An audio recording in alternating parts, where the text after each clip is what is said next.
Audience గారికి ధన్యవాదాలు చెప్తున్నాను. ముందుగా ఈ అవకాశం ఇచ్చిన దేవాది దేవునికి నా నిండు వందనాలు. ఈ స్థానంలో మెసేజ్ చెప్పవలసిన వాటి నాన్నగారు త్వరగా కోరుకోవాలని అందరూ ప్రార్థించారు. ఈ సండే స్కూల్ సండేకి నాకు ఇచ్చిన అంశం దేవుడిచ్చిన కవచాన్ని ధరించుకుంటాను. కవచం అనగా ఏంటి?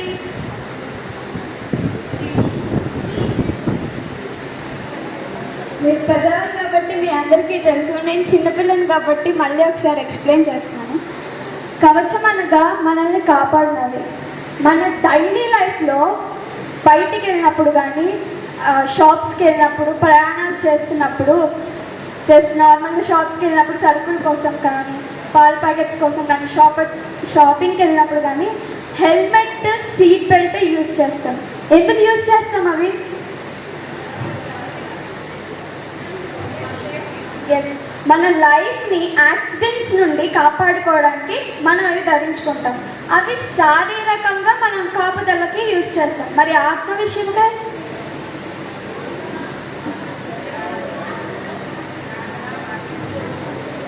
ఆత్మ కాపుదల కొరకు మనం దేవుడిచ్చిన సర్వాంగ కవచాన్ని మనం ధరించుకోవాలి. ఈరోజు పత్రిక పాఠ్యభాగము ఎఫెసీయులకు రాసిన పత్రిక 6వ అధ్యాయము 10 నుండి 18లో నుండి చూసినట్లయితే అపోస్తుడైన పౌలు యొక్క శక్తివంతమైన బోధను మనం గుర్తు చేసుకోవాలని నేను కోరుకుంటున్నాను. ఎఫెసీయులకు రాసిన పత్రిక 6వ అధ్యాయము 10వ వచనం నుండి 18వ వచనం నుండి అక్కడ పౌలు మనకి దేవుని కవచాన్ని ధరించు అనని మనల్ని ప్రోత్సహిస్తాడు. Paul has encouraging us to take the God's armor. దీని ప్రకారం ఆధ్యాత్మిక సంసిద్ధతకు పిలుపు మరియు జీవితంలో మనం ఎదుర్కొనే ప్రతి కష్టం, ప్రతి యుద్ధంలో దేవుని ఏర్పాటును మనం గుర్తు చేసుకుంటాం. దీనిలో ముఖ్యమైన అంశాలు ఏమిటంటే, మొదటిగా ప్రభువులో దృఢంగా ఉండటం. We should be strengthened in God. ఇక్కడ పౌలు ఆజ్ఞలతో ప్రారంభించాడు. ఎలాగంటే ప్రభువులో మరియు ఆయన శక్తితో బలంగా ఉండండి. మన బలం మన దగ్గర నుండి వస్తుందా? ఫుడ్ తింటే వస్తుంది కదా. ఫుడ్ తింటే 50% వస్తుంది. మరి మిగతా 50% జిమ్కి వెళ్ళి ఎక్సర్సైజ్ చేయాలి. మిగతా మన బలం మంది కాదు, దేవుడు ఇస్తున్నాడు ఆ బలం. జీవితం చాలా అఖండమైనది. మనకి యుద్ధాలు, కష్టాలు అనేక రూపంలో వస్తాయి. ఎలా అంటే సందేహాలు, భయాలు, పరీక్షలు. నాకు చిన్నప్పుడు, ఈవెన్ మీరు చైల్డ్హుడ్లో ఉన్నప్పుడు కూడా ఎగ్జామ్స్ అంటే భయపడేవాళ్ళు కదా. ప్రతి ఒక్కళ్ళు భయపడేవాళ్ళు. ఈవెన్ అందరూ చిన్నపిల్లలు ఇప్పుడు సండే స్కూల్స్ అంటే స్టూడెంట్స్ కూడా అందరూ భయపడేవాళ్ళు. ఒకసారి నేను 7th 8th మధ్యలో టైంలో SA2 ఎగ్జామ్స్ జరుగుతున్నప్పుడు చాలా టఫెస్ట్ ఎగ్జామ్ సోషల్. ఆ సోషల్ నాకు చదవడం రావట్లేదు. ఎంత చదివినా, నా ఎఫర్ట్ ఎంత పెట్టినా నాకు రావట్లేదు. ఎప్పుడైతే నేను దేవుడికి ప్రార్థన చేశానో ఆ ఎగ్జామ్ నేను పేపర్ తీసుకొని రాస్తున్నప్పుడు pin to pin a mistake లేకుండా రాశాను. When I prayed to God, God gave me the answer. అలా అని ఎగ్జామ్స్ టైంలో ఫోన్లు పట్టుకొని వీడియో గేమ్లు ఆడుతూ టీవీలు చూస్తూ చేసామంటే గాడ్ ఆన్సర్ ఇస్తాడా?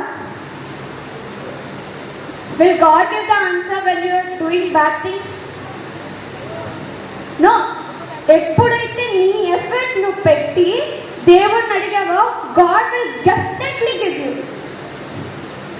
సో రెండవదిగా పౌలు ఆధ్యాత్మిక యుద్ధం యొక్క వాస్తవికత పోరాటం. మాంసం మరియు రక్తానికి వ్యతిరేకంగా కాకుండా ఆధ్యాత్మిక శక్తులతో పోరాడాలని మనకు గుర్తు చేస్తున్నాడు. దీని అర్థం ఏంటంటే, మన జీవితంలో మనుషులే కాకుండా spiritual tools and spiritual weapons. మొదట spiritual tools and spiritual weapons.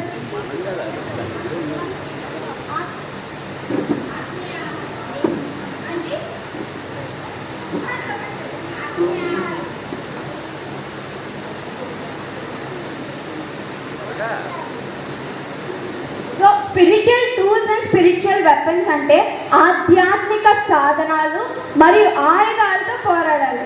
మానవ ప్రయత్నమే కాదు. ప్రపంచం తరచుగా తన సొంత బలంపై ఆధారపడుతుంది. ప్రతి ఒక్కరు నాకు తెలుసు, నువ్వేంటి చెప్పేది, నేను చేసుకుంటా, నాకొచ్చు అన్న కాన్ఫిడెంట్తోనే ఉంటారు. అది ఓవర్ కాన్ఫిడెంట్తోనే ఉంటారు. ప్రతి ఒక్కరు దాంట్లో ఉండడం వల్ల వాళ్ళు చేసే పని మొత్తం దాంట్లో ఫెయిల్ అయిపోతున్నారు. ఎప్పుడైతే మనం దేవుని బలంపై ఆధారపడ్డామో అప్పుడు మనం ఆ పని సక్సెస్ఫుల్గా చేస్తాము. కానీ దేవుడు మనల్ని తనపై ఆధారపడమని పిలుస్తున్నాడు. God is calling to lean on him when you got the problems, sorrows, happiness, anything. మూడవదిగా the armor of God, దేవుని కవచం. కవచం యొక్క ప్రతి భాగానికి ప్రత్యేక ప్రాముఖ్యత ఉంటుంది.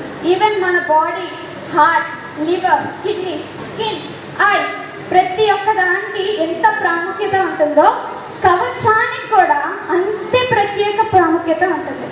మొదటిగా ఏంటంటే నేను 6 పార్ట్స్ చెప్తాను. ఆ 6 పార్ట్స్ మళ్ళీ నాకు ఆన్సర్ చేయాలి నేను క్వశ్చన్స్ చేసినప్పుడు. బెల్ట్ ఆఫ్ ట్రూత్, సత్యం యొక్క పునాది.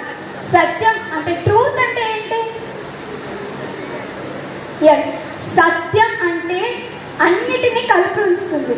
మోసపూరిత ప్రపంచంలో దేవుని సత్యం మనల్ని ఎంకరేజ్ చేస్తుంది.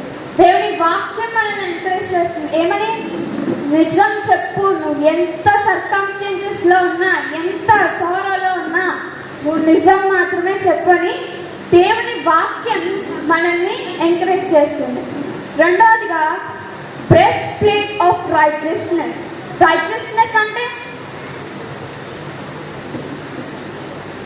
What does it mean? Righteousness అంటే నీతి యొక్క కవచం. మన నీతి మన నుండి వస్తుందా? Did we create our righteousness? No. మన నీతి క్రీస్తు నుండి వచ్చింది. అది మన హృదయాలను నాశనకరమైన పనుల నుండి ఖండించి కాపాడుతుంది మరియు మనల్ని దేవుని చిత్తానికి అనుగుణంగా ఉంచుతుంది. ఇప్పుడు వరకు ఏం చెప్పాను? Belt of truth, breast plate of righteousness. మూడవదిగా shoes of the gospel of peace. Peace అంటే శాంతి. శాంతి సువార్త షూస్. మనం ఎక్కడికి వెళ్ళినా ఆత్మవిశ్వాసంతో వెళ్ళి ముందుకు సాగడానికి మరియు దేవుని శాంతిని వ్యాప్తి చేయడానికి సువార్త మనల్ని నడిపిస్తుంది. ఎక్కడికి? మనం చేసే ప్రతి పనికి ఈ పీస్ అనేది మనల్ని నడిపిస్తుంది. ఈవెన్ దేవుని వాక్యంలో కూడా నెమ్మదిగా శాంతిగా ఉండండి మనకి వాక్యం చెప్తుంది. నాలుగవదిగా షీల్డ్ ఆఫ్ ఫెయిత్.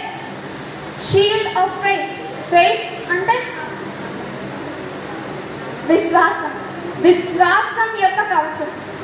విశ్వాసం అనేది సందేహం మరియు భయం యొక్క మండుతున్న బాణాలను ఆర్పివేస్తుంది. శత్రువు ఎప్పుడైతే దాడి చేస్తున్నాడో అప్పుడు మనం దేవుని వాగ్దానాలపై ఆధారపడాలి. ఎప్పుడు? శత్రువు మనపై దాడి చేస్తున్నప్పుడు మనం దేవుని ఆజ్ఞలపై ఆధారపడాలి.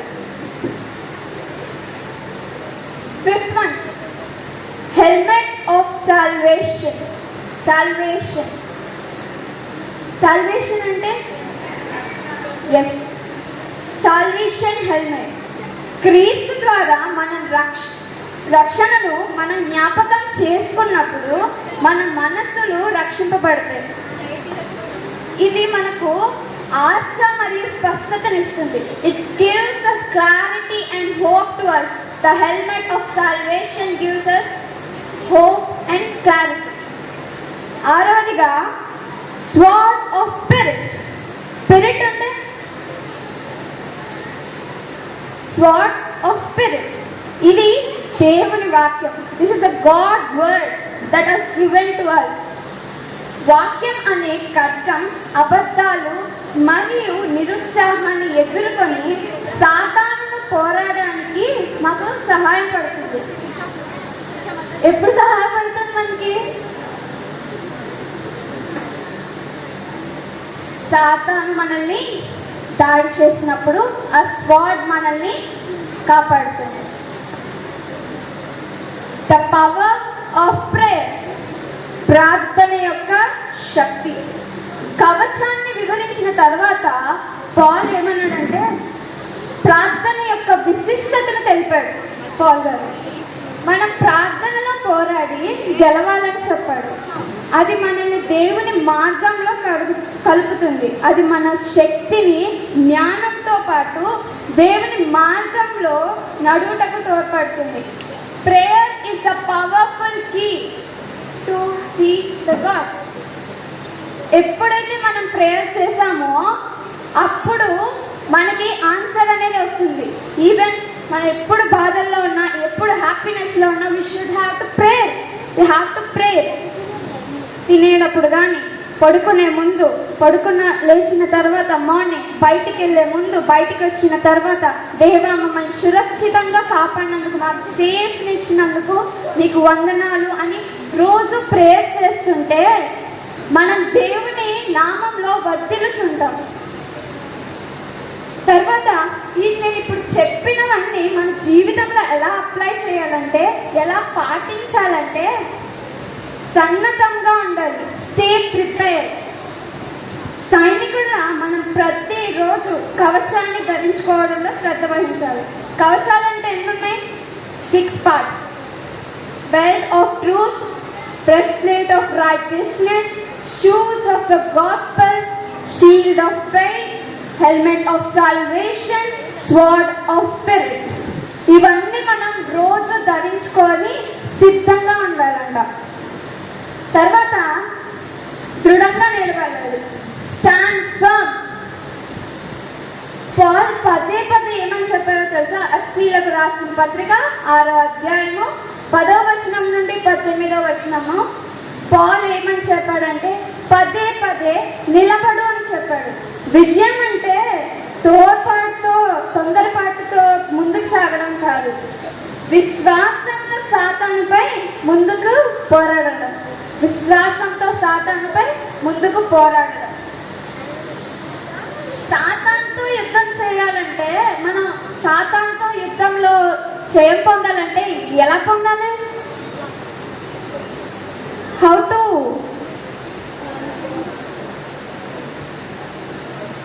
సాతానుపై మన యుద్ధంలో జయం పొందాలంటే ఒకరినొకరు ప్రోత్సహించుకోవాలి.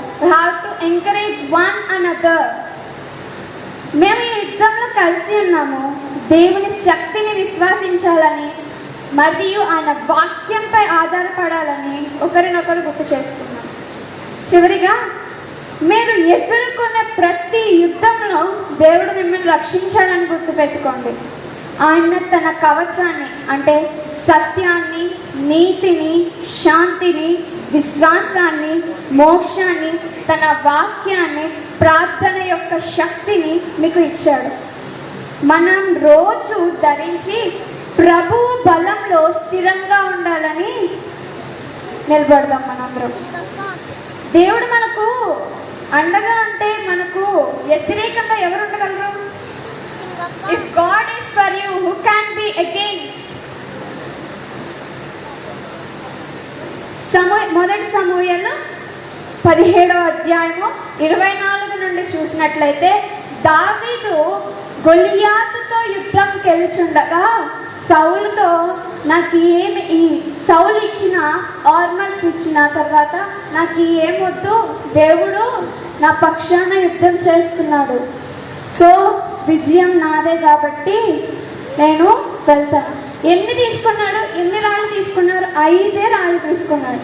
వడిసలతో నుదుటి మీద ఒక్క రాయి కొట్టినప్పుడు బలిష్ఠుడైన గొలియాతు, 6 అడుగుల పైన ఉన్న గొలియాతు ఒకేసారి చనిపోయాడు, ఒకేసారి కుప్పకూలిపోయాడు. అక్కడ దేవుడు ఎవరి పక్షాన ఉన్నాడు? దావీదు పక్షాన ఉన్నప్పుడు దావీదు గెలిచాడు. దేవుడు మన చిత్తంగా ఉన్నప్పుడు, దేవుని చిత్తంలో మనం ఉన్నప్పుడు మనకి ఎలాంటి అపాయమో ఇబ్బంది రాదు.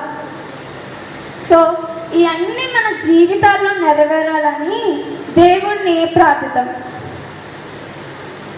ప్రార్థన. ప్రభువా, నీ కవచంతో సన్నద్ధం చేసుకున్నందుకు ధన్యవాదాలు. దృఢంగా నిలబడడం, నీ శక్తిపై నమ్మకం ఉంచడం మరియు ఇప్పటికే మీరు గెలిచిన విజయాలలో నడవడం మాకు నేర్పండి. శత్రువు యొక్క ప్రతి పథకమును మేము అధిగమించుటకు ప్రతిరోజు మీరు ఇచ్చిన పూర్తి సర్వాంగ కవచాన్ని ధరించడానికి మాకు సహాయం చేయండి. మీ నామములో వర్ధిల్లులాగన మాకు సహాయం చేయమని యేసు పరిశుద్ధ నామములో బ్రతిమలాడి వేడుకొచ్చున్నాం తండ్రి, ఆమేన్. ఈ అవకాశం ఇచ్చిన పాస్టర్ గారికి, ఎల్సిసి టీసీసీ మెంబర్స్కి, సండే స్కూల్ వాళ్ళకి, సంఘానికి నా హృదయపూర్వక వందనాలు. Thank you.